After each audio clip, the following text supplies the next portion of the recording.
Fantastic. Welcome back to the Call to Europe plenary session. It's amazing to reconnect in the spirit of the festival that we are holding in the span of the 3 days. My name is ANIA SKRZYPEK. I'm FEPS Director for Research and Training. And despite having about a quarter of a century experience of running different debates, I can tell you that this one is a very special one for which I was getting goosebumps, because actually what we are going to do is to bring a mini ministerial summit to your places, wherever you are. It hardly ever happens that 5 ministers are connected, visiting your place, going to give us very personal insights into progressive politics, and are going to be ready to answer your questions or respond to any comments you might have. If you are watching us via Facebook, do not hesitate. The colleagues are going to be able to connect with us here in the plenary room. If you are going to watch us here inside of the platform, please do use the chat box, not for chatting, but for bringing the points. We are not having 2 parallel conversations.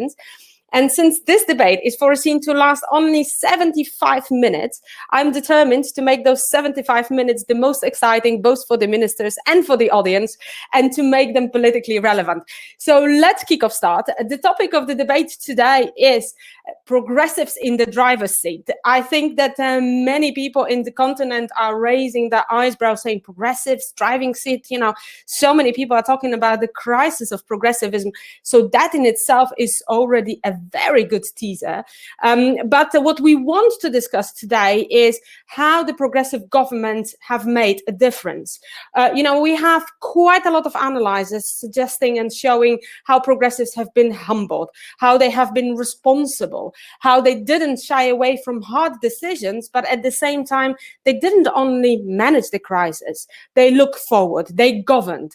And I think that this makes an incredible qualitative difference vis-a-vis also what happened 10 years ago around the financial crisis.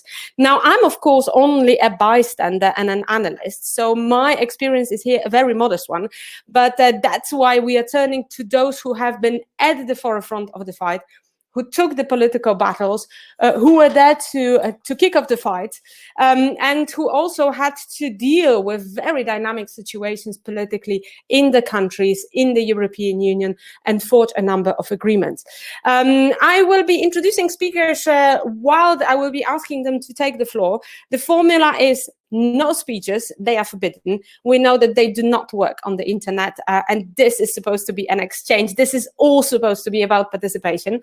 We are going to have a conversation. The speakers know that they can interrupt me, though I wouldn't risk that one, but they can interrupt me, they can interrupt one another, they can provoke each other. But starting from perhaps the first question that might not be so provocative, but nevertheless brings us back to what this crisis and this politics in the crisis has really been about, which is what has been the personal political experience you would reconnect with those past months, something that profoundly changed you, something that, you know, equipped you in your position as a minister to move forward and to design the policies maybe in a different way. I will start from Enrico Giovannini. He is a minister for sustainable infrastructure and mobility in the current Italian government. Before, he's also served as the Minister for Labour and Social Affairs. He is a statistician, so absolutely the right person to bring as the first one. You know, the crisis has always been all about numbers. We've been talking about solidarity, sustainability, but numbers have been quite dominant. Enrico, so lovely to have you with us. The floor is yours. So, personal experience, personal political experience, something that you would like us to remember connected with you in the times of pandemics. Thank you so much, and thank you for this invitation. Actually, I've been nominated minister just 3 months ago with the Draghi's government. My previous experience was 7 years ago. When I was Minister of Labour, I had the opportunity to work with Ursula von der Leyen and others, for example, to implement the youth guarantee in Italy. When I discovered that I was going to be nominated Minister of Infrastructure and Transport, because at the time that was the name of the ministry, I said to myself, what could I have to do with that? And I was coming from another experience, 5 years after establishing the Italian Alliance for Sustainable Development, and also working with the progressive group at the European Parliament to prepare the report Sustainable Equality, that was so influential, I think, in the way in which the Socialist and Democrat group tackled the negotiations for the new Commission and the new Parliament and so on. So in that capacity, I was working a lot on words and concepts like sustainability, but also resilience. And at the time, resilience 1 year ago was considered a little bit something far away. But when the crisis happened, the work that we had done with the Joint Research Center of the European Commission became really central. And this is why we have the national funds for recovery and resilience. But what does it mean? That instead of building back better, as several institutions or even leaders talk about, our idea was to bounce forward, not to bounce back. And that is a fundamental point also in running policies now. We don't want to go back to where we were in 2019. It was a point where Italy, but not only Italy, was vulnerable, was non-sustainable, was not really satisfactory at all. Therefore, in planning the National Plan for Recovery and Resilience, I tried to inject some of these ideas. Our ministry will manage 62 billion euros out of 240 that represent the next generation funds plus other funds. And the first thing that I did was to change the name of the ministry into sustainable infrastructures and mobility, which is much more than transport. But a lot of people ask me, what does it mean, sustainable infrastructures? A bridge is a bridge. Not at all. Because, of course, now you can build roads, railroads, and bridges and so on in a very different way, making choices to allow your country, our country, to bounce forward, for example, in terms of reducing territorial disparities or disparities between rich and poor people in terms of mobility, and so on and so forth. So I don't have time just to elaborate on this, but just to say that I had this chance of sitting here in this particular moment in which Italy is designing its future. And let me just conclude with the fact that when I changed the name, a lot of people said, okay, this is just a fashionable word and so on. I made a change of the name because sustainability is already at the center of public sector policies, but also private sector decisions, and also financial sector. Therefore, I think there is an extraordinary crossroad, if you wish, talking about roads, is that we can really change the direction for the next years, establishing a strong relationship between the public policies and private decisions. But, and sorry if I was long, but I want just to focus on that, setting up the long-term direction, because markets adjust themselves once you clarify where you want to go. And this is the beauty of our European democratic system. Thank you so much, and thank you very much for the metaphor that I think very much illustrates the progressive governance, indeed, to which I have already referred to. It hasn't been only about containing and bouncing back. It has been all about looking forward. Now, you've mentioned by introducing yourself that in the capacity of current capacity of the minister, you've been serving not for a very long time. I think that I referred to a number of political changes that have been taking place in Europe, including the country I personally reside in, Belgium, which also brings me to Pierre-Yves Dermagne, who is serving as the Minister for Economy and Labour since the change of the government last year. He is a lawyer, and also he has served on a number of different governance levels, from the city councillor through the regional parliament, in the cabinet of Paul Magnette, and today is precisely the one whom we are looking at when it comes to hope for employment and social coverage, especially after everything that we've been hearing about, social summit, next generation. I think Enrico already mentioned that. And Enrico mentioned, of course, also one of the points of the youth employment, which he has been very much finding dear previously. So lots of different questions already open. Some sneak preview questions in the chat box, but before we address them, Pierre-Yves Dermagne, so great to have you with us. What's your personal story when it comes to the past crazy, I could say, months? Thank you, Anya, and good afternoon to everyone. It's a real pleasure for me to be part of this festival, this event this afternoon. It's a big question.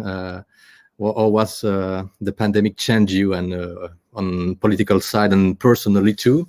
The pandemic is obviously the biggest challenge that I and each of us, I think, has experienced in our lives, and also a great political upheaval.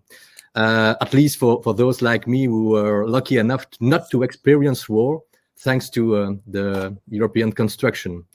Politically, the major impact concerns the fact that the Belgian government and also the various governments are obliged to devote themselves almost 100% to the management of this crisis. COVID is time-consuming, and it prevents progress on other substantive issues, which are particularly important for us. Not to mention putting in place a welfare plan for workers, or defending the weakest consumers. Of course, we continue to make decisions that are essential for the economy and for workers, such as increasing social allowances and benefits. And personally, I don't think I have the right to complain. And my thoughts go to the victims and their relatives, and to the workers.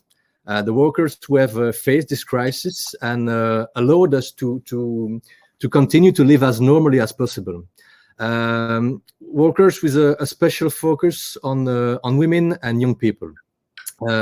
We know how much women suffered from this crisis at work, in the health sector, for example, or at home, with the rise of domestic violence, for example.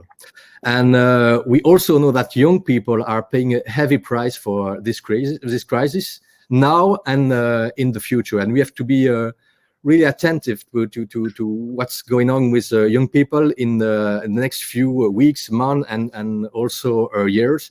And it's a specific focus for me in this crisis.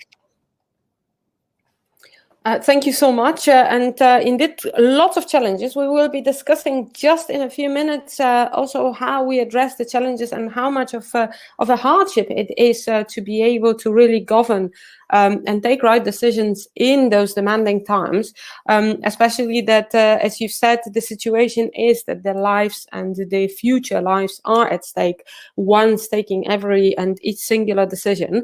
But also when we are discussing now, Enrico and yourself have referred to the European recovery plans. They are evidently very important and then stand for incredibly symbolic also gesture of solidarity amongst all of us trying to get through that really together.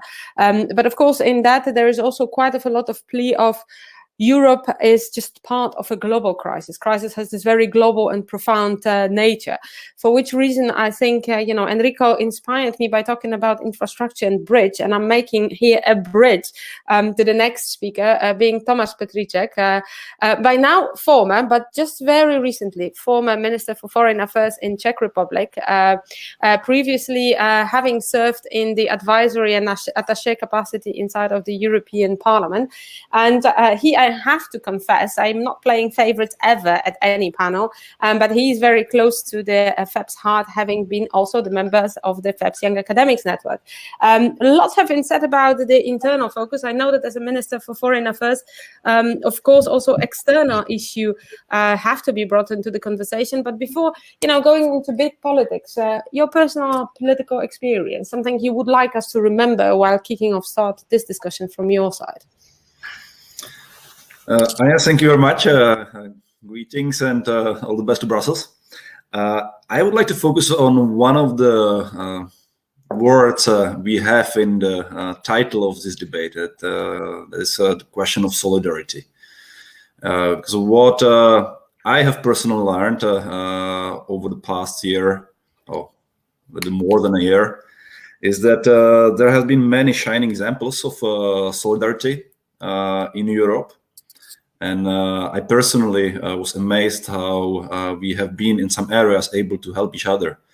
For example, from my perspective and from the perspective of my competence was to get the people from all around the world back home when the air traffic more or less collapsed from one day to another.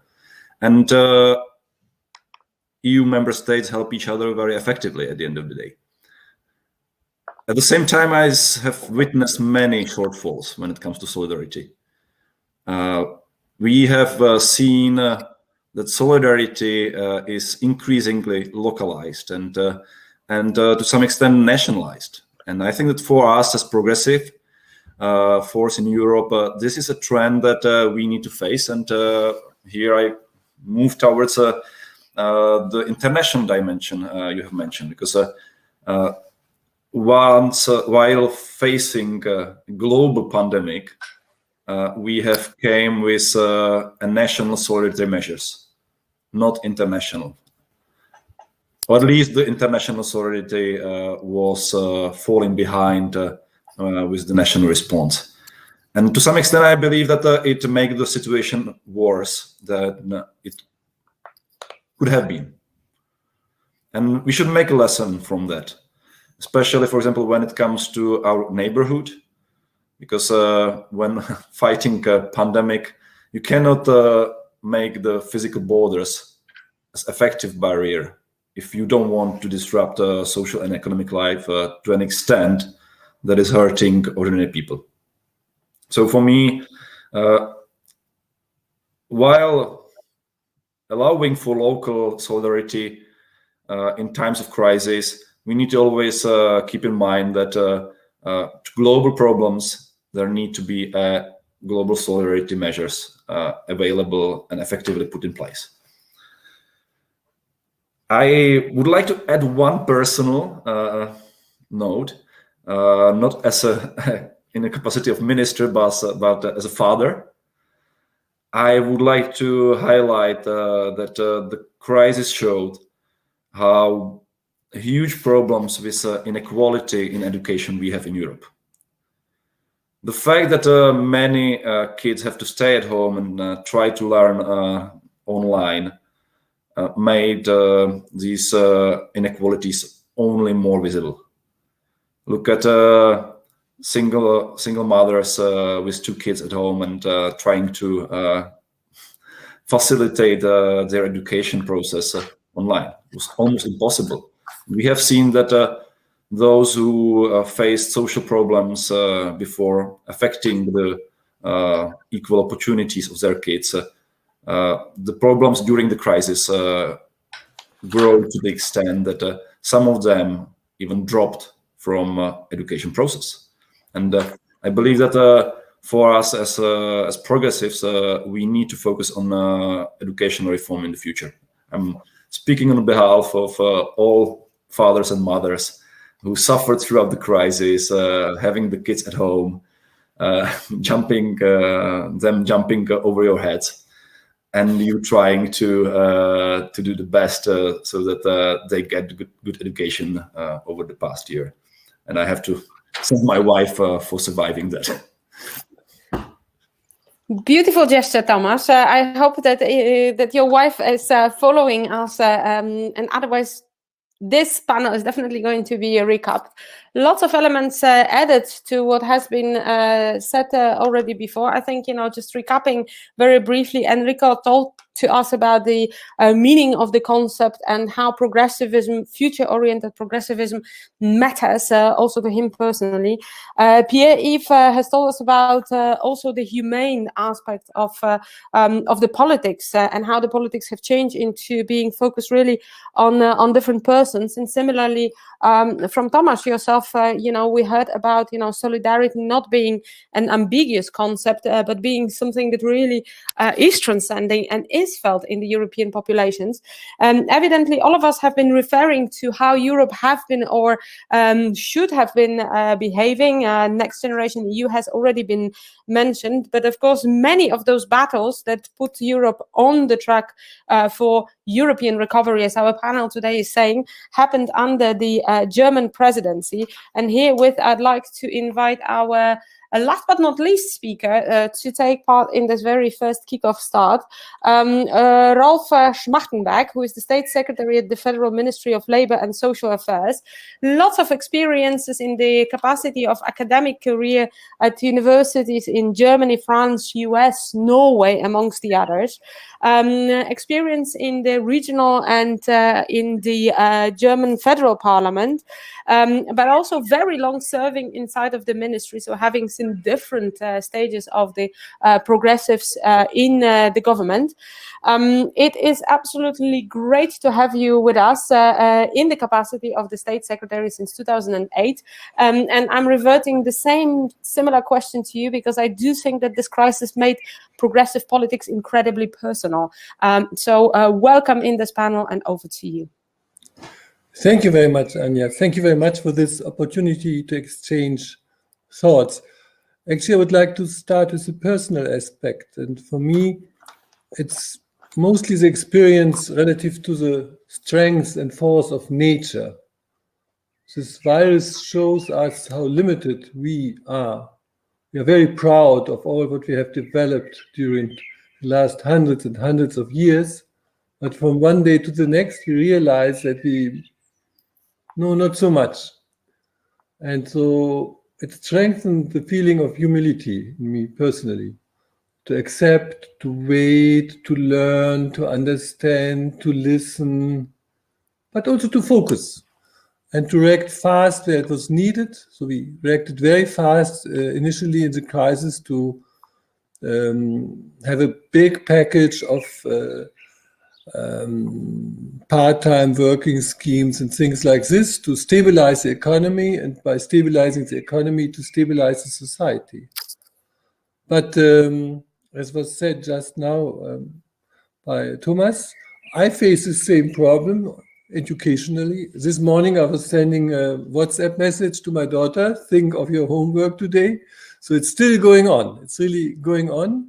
But there's also a chance. Those who learn now this self-management, there might be even strengthened for the future. But Tomás, you're absolutely right that there's a huge danger to lose also a lot. So there's a chance and a risk. And politically, I think it's very clear that this is a lesson that we can only solve our problems together in strong collective groups and based on solidarity. And that's why I think it was a very good point to raise this critical question, solidarity on which level? Local, regional, national, European, global. I think we need it actually on all levels in a way. And I'm very happy that after some moment of disorientation, the European Union was more or less able to strengthen solidarity. And I like very much this initiative of SURE, through which 90 billion were very fast, astonishingly fast for our European Commission standards, brought to the people to help with part-time work. And if you look globally and you look in economies with an informal labor market where people have to go to work for their income, there is no arrangement by the society to organize part-time, then you see, due to this fact, people have a huge health issue. So that's very good that we had this. And now I have only to come back to what more or less all the colleagues have mentioned, that is now the chance of EU Next Generation. And this we are about to set missions. For the moment, they are on the national level, the national plans of recovery and resilience. And I'm very interested always in development in Spain, Italy, long articles even in German newspapers about the discussions, and it's very, very interesting. And I think we could really find that there's some common point. It is we want a prosperous, social, sustainable Europe in solidarity. And with this mission of EU Next Generation, we have tools in hand to develop this. That's a huge chance which we got by this crisis. Thank you so much. This has been a great kickoff start, and I'm looking at the clock.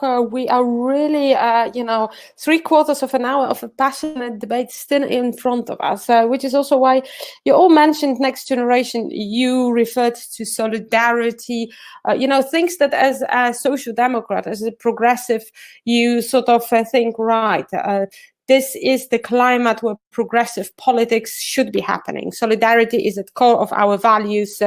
Equality, inequalities, fight against inequalities has been mentioned. And people are so aware, humane, and people know that things need to change. We need to look long-term perspective. But there's also a lot of hardship and recovery, even though today we are referring to Next Generation EU as this, symbolic, historical, bigger than the Marshall Plan. It hasn't been reached without hardship. It was a very tough negotiation, of course, that led us to having that. What are, in your opinion, these hard decisions that needs to now be taken? Because, on one side, there is a prospect, there is a perspective. You've all mentioned the problems, but also mentioned the hope. So where to expect that the hardship of being in the government, in the decision-making process, in making this recovery progressive will lie? I'm leaving the floor open, looking at who would like to react as the first one, because I promise that it's going to be dynamic. So I just don't want to go in the reverse order typical. I also don't want speakers to feel too comfortable. They can react as soon as they get. Who'd like to take the question first?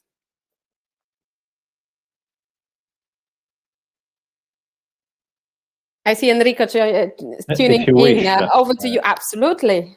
If you wish, just to break the ice of the second round, I would like to stress 3 points that are directly linked with the concept of sustainable development. The first one is about our constitutions. And we have seen what happened in Germany with the court pushing the government to change its plans in the name of future generation. Well, the concept of sustainable development is in the treaty. And this is a great thing. I'm proud of being European because of Article 3 of the treaty, I have to say. But very few constitutions have the concept of intergenerational equity. And so I'm quite happy that after 5 years of pressure of our NGO, now the Italian Parliament gave a first positive vote to change the constitution to include this principle among the fundamental principles. This is really a big change, which is will be once finalized, which is exactly in line with the Next Generation EU principles. So I think that as progressives, we should try to push all our countries to make such a change, because it would be really irreversible. The second point I would like to mention is the big difficulty we have facing is what does do not significant harm principle mean, which is in the next generation, and not only because it applies to all of European funds. How to make it real is something that is a challenge, and I hope will change the way in which we evaluate the impact of our decisions. But there is a lot of work to do. And the third point I would like to make is the importance of the report issued by Vice President Šefčovič on the strategic foresight and the concept of resilience as new compass of policies. This crisis has shown to everybody how fragile we are, how vulnerable we are. And we have to prepare ourselves for future shocks, negative, but also positive. And so the proposal is to invest in strategic foresight and the establishment of this ministerial network of contact points at national level on strategic foresight is a great opportunity to change the way in which policymaking will be done. And this is where progressives have to push very much to make this kind of principles really core in our decision-making processes, not only at national level, but also at local level. And this requires a cultural shift that is not easy for people who are so scared now about the future, that telling them, well, the future is going to be full of shocks is not really an easy message to pass on. Thank you. Thank you very much. Well, indeed, it does not sound like the most reassuring electoral appeal to talk about the shocks, but it does sound reassuring when you pick up on the long-term politics. I think something that progressivism and generally politics have been criticized for such a long time, that it evolved rather around the short mediatic cycle. And here we are. You know, you in your first intervention, you talk about the change of the way of thinking, also about the ministries, and now about the change of thinking and setting the future. I'm looking at other right honourable ministers trying to see who's rising and who would like to pick up the ball to also talk about their hardships and how to make it a progressive recovery. There was a question in the chat box also, does it mean that the progressives can take at the moment can be the movement that will bounce back, will rise, will be the one defining the terms? Lots of literature recently has been written about the difficulties that progressivism are facing in Europe. So for any takers of the topics, I'm looking around. I see Pierre, if around the microphone, and then I will hand over to Thomas. Thank you, Anna. And as Gunther wrote it in the chat, I believe we have to look at the pandemic as a tremendous opportunity to realize progressive change. We have to seize the opportunity and never let a good crisis go to waste. That's a big issue, I think. We must continue to support Commissioner Nicolas Schmit and Paolo Gentiloni, who are doing a great job inside the Commission. We must succeed with our national recovery and resilience plans to create quality jobs, to reverse the negative social consequences of the crisis, and to make sure the green and digital transition is just and fair. And we also have to be enabled we must enable the rich to pay for actual and future recovery and resilience plans. We can't ask middle classes new effort regarding to tax burden, and we have to in Europe to deliver in a new ambition regarding own resources and multinational taxation. That's another big issue. And maybe we have two lessons at least from the COVID-19 crisis to be learned. First of all, that the more robust the welfare state is, the less people suffers from the crisis, and that's a good lessons to be learned. And two, that our political vision of society and the political vision of society we fight for is far from achieved.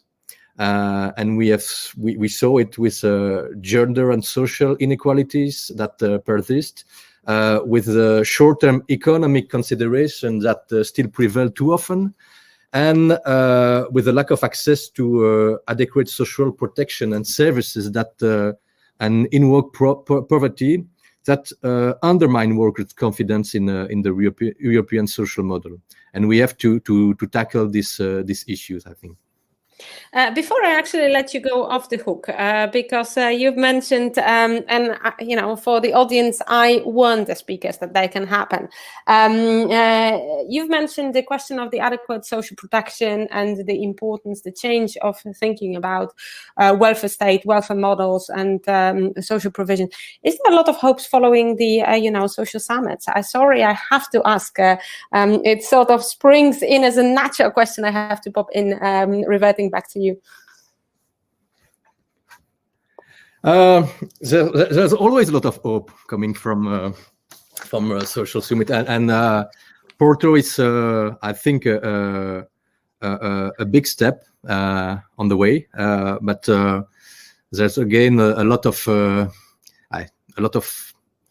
things to do, and to keep pushing forward for a real European social model.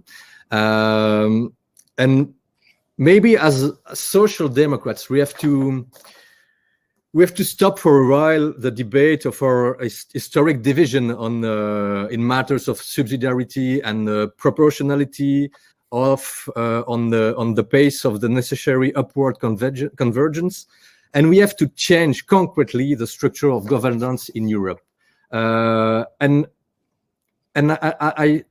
I do believe that we have to call for a development of an alert mechanism that triggers a more in-depth follow-up of social imbalances in Europe. And we have to apply the same level of anticipation to social issues as we have to macroeconomic situations. And above all, we have to be sure that the correction of macroeconomic imbalances is not the source of new imbalances in the social field. And we have we need to step up a gear, because we are not going through a crisis, but I do believe in a profound change in society. Thank you very much. I see Ralph has been asking for the floor. I'm wondering, because if Thomas wants on the social dimension, or if I can just very quickly give the floor to Ralph, because he showed the thumbs up, then he was sort of getting a bit more concerned, and I saw his hands rising 4 times during Pierre-Yves talking. So it's only natural that I kick the ball back to you, Ralph, probably on the social summit and the expectations here. Yeah, thank you very much. I think Pierre-Yves raised very good points. The European Union is a family of countries which are very, very different geographically and economically. And they have all very different agenda. And when we are talking about the social model of Europe, immediately one has to ask, what is this? The European Union is a union of more or less social welfare states which are quite autonomous concerning their social regulation. And this is a strength and a weakness. And so the European Pillar of Social Rights is a very good document to build on it. Also now the action plan of the Commission is quite nice. It's good, a lot of initiatives. And the summit is helping by emphasizing. But then, if you look, for example, at the negotiations on the framework for decent minimum wages, which is maybe for the moment the most important legislative act in preparation, oh my goodness, there we are very far away from a convergence approach, because everyone is looking for its local advantage and not seeing the total picture. So there we have really to work for that. A strategy from some member states which is still based on low wages will not be a strategy for prosperous and solidarity. And some other member states are very much concerned with their specific role model. But several times it was now already announced that we could find a solution to keep them on their way, but still they're blocking this. So we have there really hard work to do for better understanding that we will get common solutions only if we converge.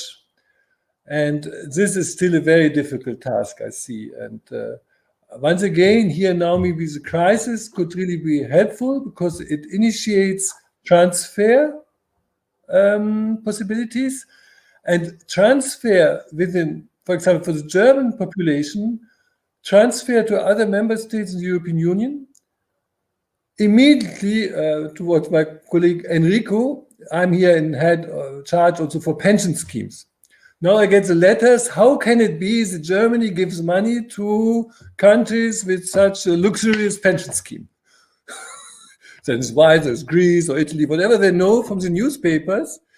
So if we want to organize this solidarity, we have also to organize a way to this convergence. Otherwise, it will not work. And the basic way could be to have a common understanding of social welfare states which accept minimum standards and then go through the way of minimum standards, slow. This could be a way ahead, but it's a very long way to go.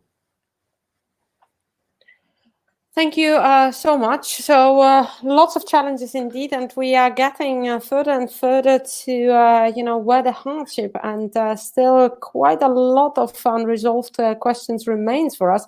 Thomas, you've been asking for the floor before, so I'm very happy to grant it to you now. And I would like to shake back the audience, guys. This is such a profoundly relevant discussion, once in the lifetime, really, with all the insights that the ministers are sharing. I can't believe that on the Facebook we have no comments and questions. I mean, please don't hesitate. We are checking continuously, happy to transfer them here for the speakers. And with that, Thomas, the floor is yours. Thank you, Anya. I personally see that the crisis provides opportunity to push faster progressive agenda. I would only warn what kind of narrative and discourse we use. Because people right now feel very insecure, and while speaking about opportunities, we need to be really careful not to put it in a way that we don't care about their mundane, everyday problems that they are facing and have been facing over the past 14 months. So I would only call for more empathic discourse to use when speaking about opportunities, and also to stress that while changes will certainly come, and we need to make the change as positive for working class people, for people who really work as possible. At the same time, we are aware that we are constructing a social system based on the lessons we have learned that increase the security of the people and certainty in their lives, not vice versa. I would only add one issue where I see that we still are not yet ready to put in place right instruments and right measures. And it is the lesson, for example, how far digitalization will benefit all. Because we have seen a huge gaps, for example, between blue collars and white collars during the crisis, because they have been in a tremendously different way capable of adapting. For example, home offices for better off white collars were very easy. For the factory workers, the situation was very, very complicated. And the worst impact the crisis had on people already in precarious jobs, because they had, even before the crisis, a relatively low protection. They have been very often employed in the sectors that have been affected the most, especially the services And we probably should also learn that we need to focus on gig economy or platform economy more in upcoming years, because this will grow in importance through the digitalization and new technologies. And at the same time, we don't have yet a proper social protection system. But I'm not an expert on that. I'm just only building on my own experience, what I spoke with people on the street, that the waitress, the Uber drivers, many of them were more or less out of the economy without insufficient social protection available for them. And I'm sorry, I need to plug my computer to the grid. No worries. Enrico is picking up the torch. I just see that he wants to step in and react. Enrico, over to you. Yes, thank you. A very well-known Italian judge and expert on justice wrote some time ago that about the relationships between fears and democracy. And he argued that democracy is based on a limited amount of fears, but not too much, I would say. Because when people are worried about their future, when people feel so insecure and so on, they turn to those who promise to be able to protect them from everything. And we know how this ends. Now, I think that we are really, as progressives, in a very difficult situation here, because the reality is that the future is extremely uncertain, and we need, as Tomás said and others, provide concrete solutions now that are in line with a reasonable and sustainable future. But if we just tell them, well, don't worry, in 5 years we will be in heaven, this will never work. Let me take just one example that looks an environmental issue while it's really the social issue, and is about environmentally harmful tax benefits. Several countries, including Italy, has a very large amount of these harmful tax benefits, 20 billion euros per year.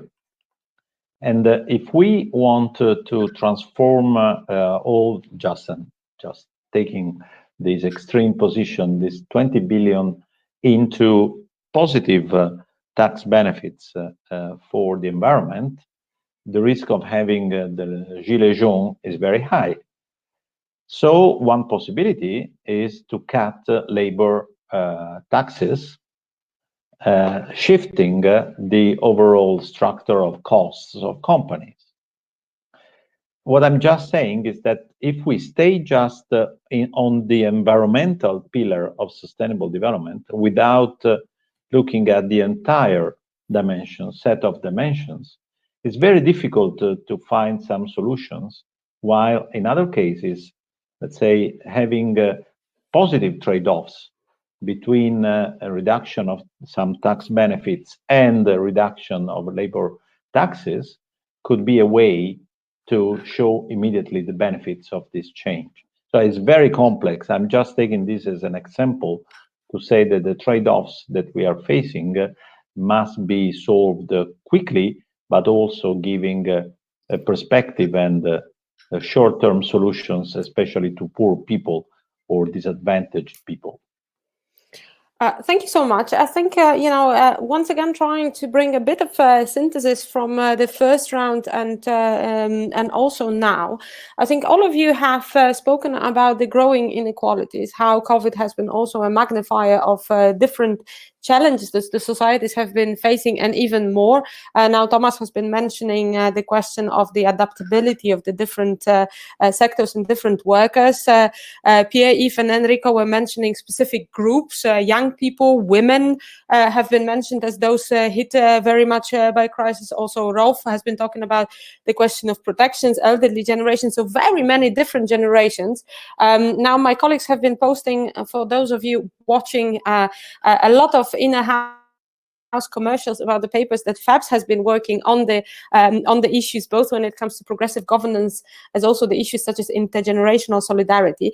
But I'd like to come back a bit into this context of can that be the time that progressives make a turn towards progressivism? So we spoke about how to shape a recovery to be a progressive recovery. You've spoken about the way the states can steer it, the Europe can steer it, but isn't that the time to speak about the new social contract? I mean, is it that there's something that like return to the discussion about the state? If you look at the chat box, there is a question if we should be talking more about the taxes.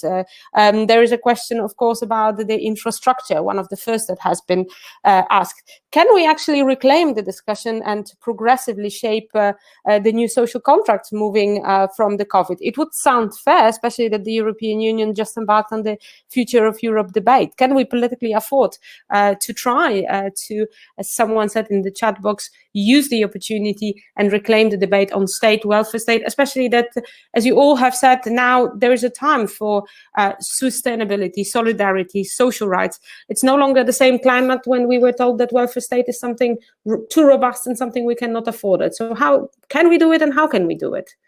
Ralph, I'm looking at you.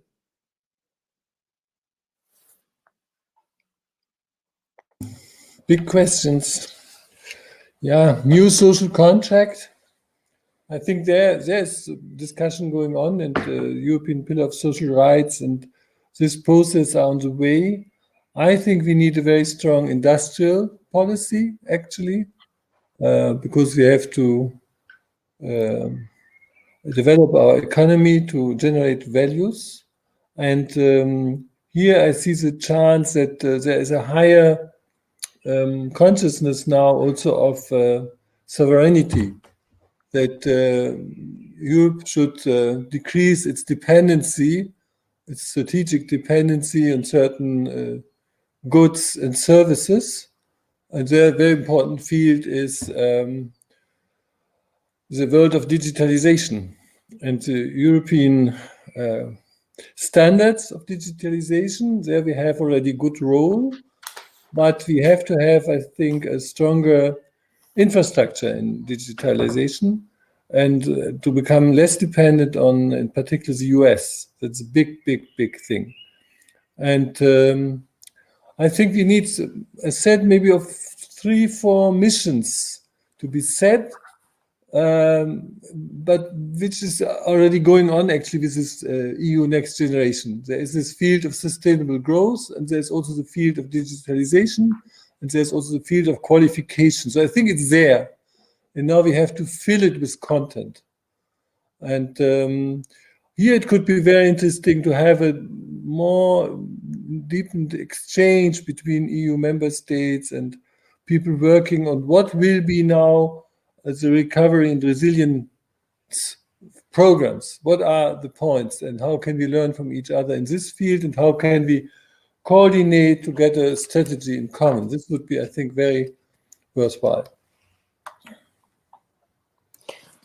Would any of the honourable colleagues like to step in? I think that also colleagues who are posting questions in the chat box following Ralph's now intervention are asking sufficient, self-sufficient to what are the critical points to determine that?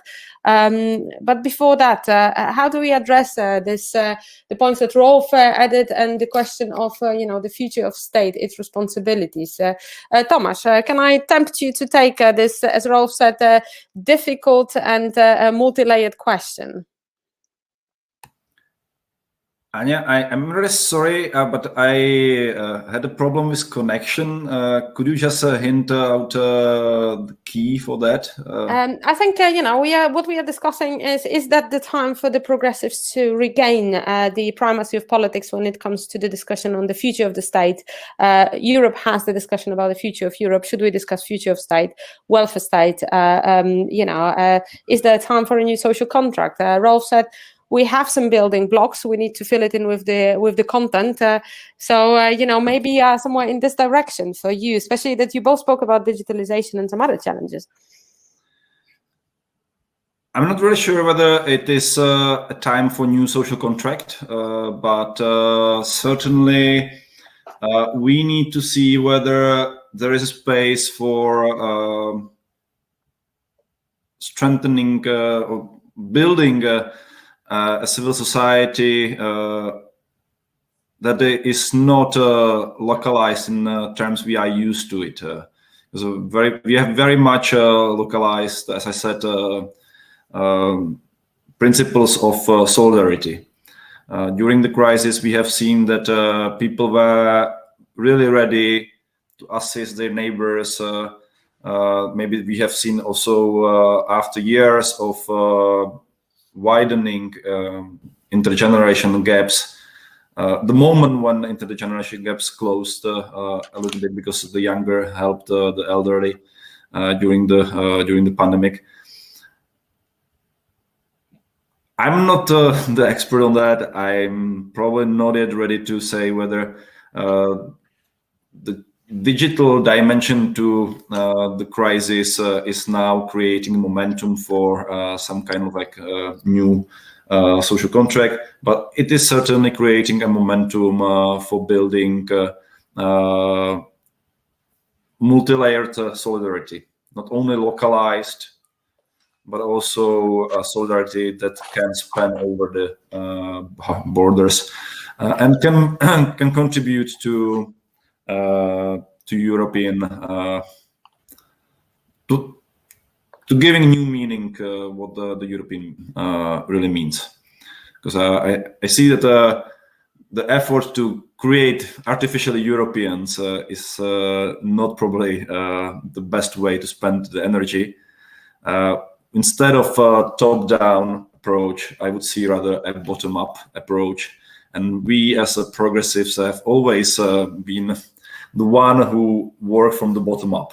So let's probably start to create platforms where the people can take over a bit of more responsibility for their community, and to see that there is no conflict between localized relationship, localized solidarity, and broader solidarity, which can span over the whole continent here. So I'm not really sure if I haven't make an even bigger mess out of the response than the question raised, but it is very difficult and I would say philosophical question. Maybe we should next time also do some philosophical preparatory meetings beforehand. Well, I mean, your question on how it's going to play further is actually not so much for me as a moderator, because I'm in a comfortable position to just being a soundboard. I have the honorable invitees to answer to the different points that have been raised. I think before I offer the floor to Pierre-Yves and to Enrico, who you have been touching on the European issue level, and we see from the statistics, because Tomás said like, you know, artificial Europeans. But the statistics are showing that following the crisis, because of the expectations towards the European Union, the Europeans have become very much clear about their attitudes towards the European Union and towards the expectation of the process. And hence, after the elements, and I think Enrico mentioned before, the need to support the Commissioner Šefčovič in his attitudes to also look a long-term perspective. Pierre-Yves was talking about the different instruments also related to the portfolio of Commissioner Schmid, to which also Rolf related before. And not surprisingly, there are 3 questions referring to that, which I just want to drop in the conversations before giving the floor to Pierre-Yves to be the next one to pick up the mic, which is sure the interim for unemployment reinsurance, or will it be organized independently? Then there is another question: obligatory European-wide tender offers are harmful for local economy. How a disadvantage for local companies be resolved while we have huge differences in wages? I think the question of the situation of inside of the labor market have been also mentioned. And then there is a very long question regarding the 3 decades of experience from Romania, where there is a question that goes about the EU level and the division, which I think we also have a specific session, so the division between West and East, while we are talking about sustainability and solidarity, so very relevant for this panel, of course. Pierre-Yves, can I hand over to you? I mean, we are left at the question of Thomas, you know, where we are with the debate. We are on the clock for 12 minutes to still make a difference. It's my pleasure to ask you to respond. Thank you, Anya. I do agree with the Thomas bottom-up approach. I think it's a good approach. It's historically our approach as social democrats, as progressives, but we also have to push forward for to win the battle of social governance of the semester in European institution. It's also really important to put it at the top of the agenda, and even if there has been a lot of work and good work in recent years to increase the place of social and social policies in the semester, but we need to go forward and to make sure that not only macroeconomic mechanism are taken into account. We have to as I said before, to develop other mechanism to follow up social imbalances and to be to be more in-depth follow-up, I think, of social imbalances, as I said before, as we do with macroeconomic situation, and we have to avoid that macroeconomic imbalances remain only the main focus of political discussion in the Council. It's not easy. As I said before, a lot of work has been done in recent years, and it was also the case in with the German presidency. It was the case with the Portuguese presidency, but we have to go and to push forward. Okay, and of course I'm returning then to Enrico, who is anticipating. So he raised the hand, he beat me to the punch by grabbing the mic in that sense. But I want to also, if I may, add another question to you whilst you will be now responding. You talked about the issue of democracy. How do we empower people for democracy in this post-COVID times? Over to you.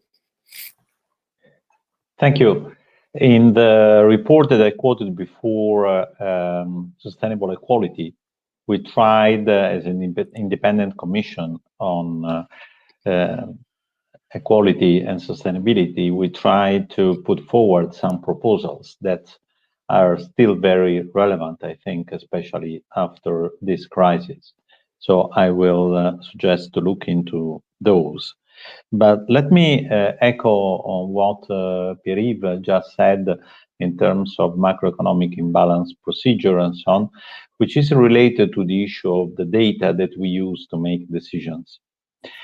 I've been working since I was chief statistician of the OECD 20 years ago to go beyond GDP, and we know that Europe has done a lot of progress, but fundamentally, we have just putting together with GDP other indicators, but the core system is not changing.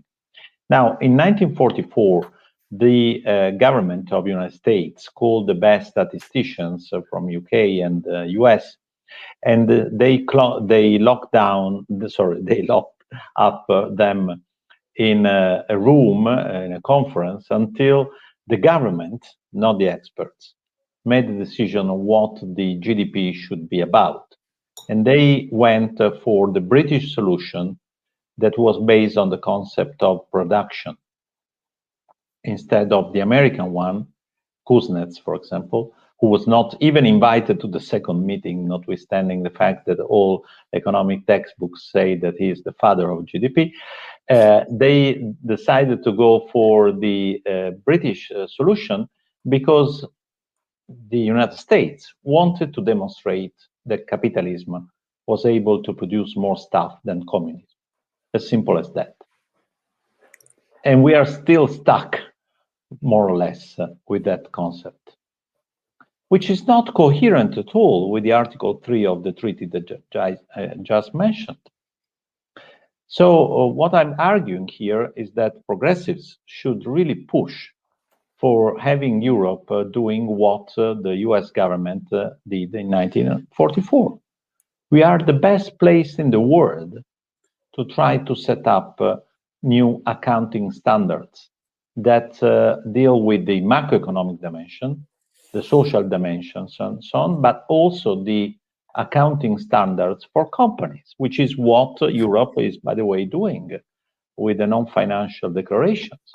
So we must be coherent because, as Tomás said, the fact that young people helped the elderly during the crisis was not counted in GDP because volunteering work is not part of GDP.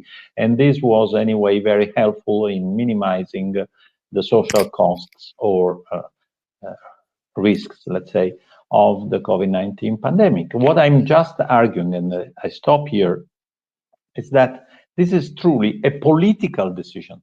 It's not a statistical one.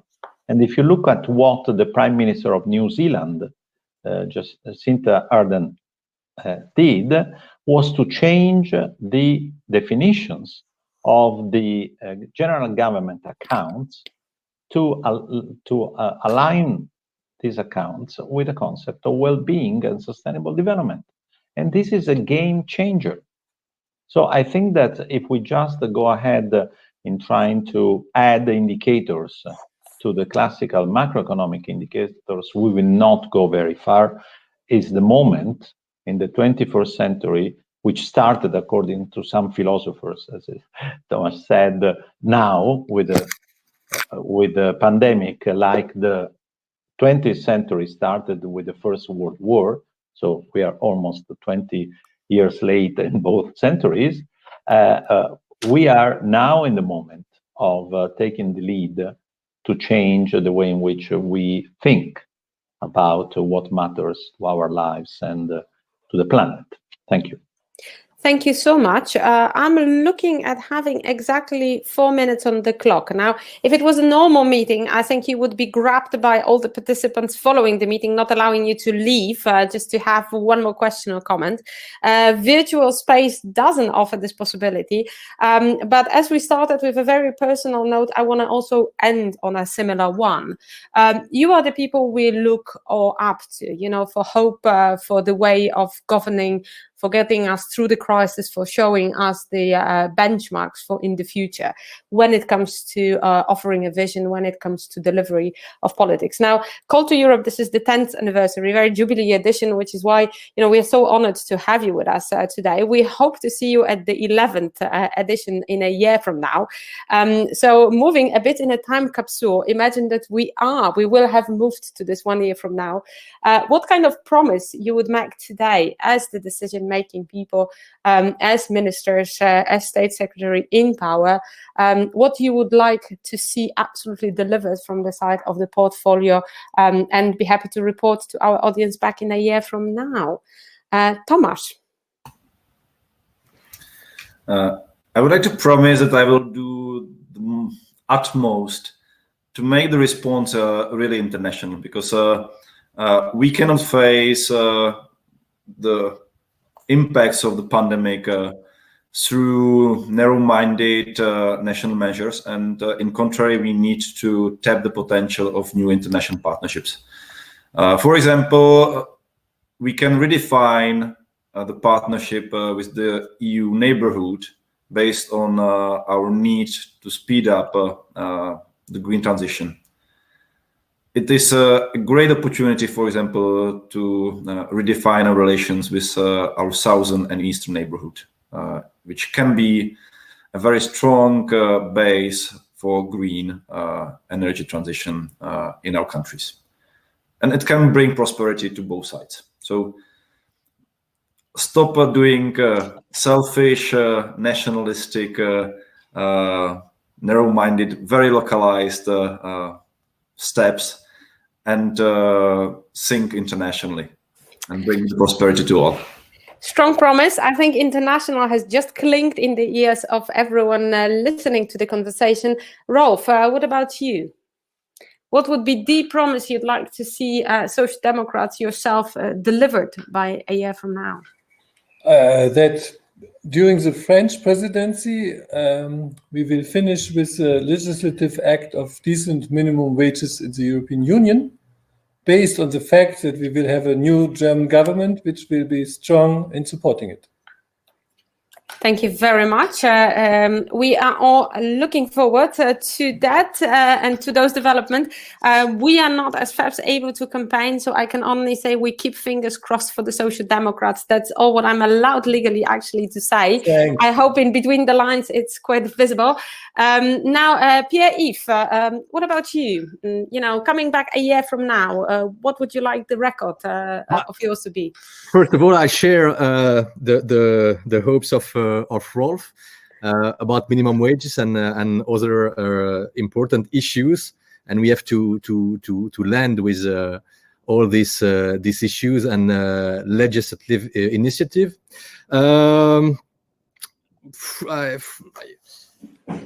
For me, I hope that we can address the question of inequality of opportunity in a broad way. This is not a new concept. As you know, in 1937, it was another period of great political upheaval. American President Franklin Delano Roosevelt argued for the need to create the condition for equality of opportunity. And as Tomás said about another issue, we must stop debating it. We have to act and to hand it. Fantastic, thank you. And moving to Enrico for the last but not least words. Well, my commitment is to start the implementation of the recovery plan according to the principles. This would mean that the European Council has agreed officially on the recovery plan, and this would be already, I would say, a great step forward, given the difficulties that some countries are showing in accepting it. And the other big chance, but this is not only for Italy, is to show that with the in September, after summer, with, I hope, the return to some normalities, this will not just a way to go back to where we were, but manage the change in behaviors, in thinking towards a more sustainable Italy, Germany, Europe, and so on. That would be a great step forward, showing that changes are possible also in positive terms now. Fantastic. Thank you all so very much for being today with us, for offering very personal and very political insights to what progressive governance means in the times of pandemic and what are the issues in front of us. Green Deal, international solidarity, minimum wage, fighting inequalities of opportunities, and adopting recovery plan to move forward are the 4 pledges that I'm closing this panel with. We hope to see you next year, and definitely we'll keep you up to those words, that is for sure. I'd like to thank you for the fascinating discussion, which I think, you know, made us understand the concept in the sense of a community that we're trying to be on the European and on the national level. It made us understood how much the content of the different concepts matter and how can they be articulated in a progressive way, and also how to conquer the existing agenda to make it progressive and to give primacy to the society-oriented politics. It's been an absolute privilege to offer my services as a moderator. I'd like to thank the 2 interpreters who have been also with us working very hard, especially when I was racing forward. And all the colleagues in the back room keeping the eye on the event going smoothly, and also on the Facebook projection. With that, I'd like to close, wishing everyone a very good afternoon. For everyone staying with us, please go back to the lobby and log in for the next session. And to Right Honourable Ministers, it's been an honour, it's been a privilege, it has been wonderful to have you with us to celebrate 10th anniversary of the Call to Europe. Thank you so much. Thank you.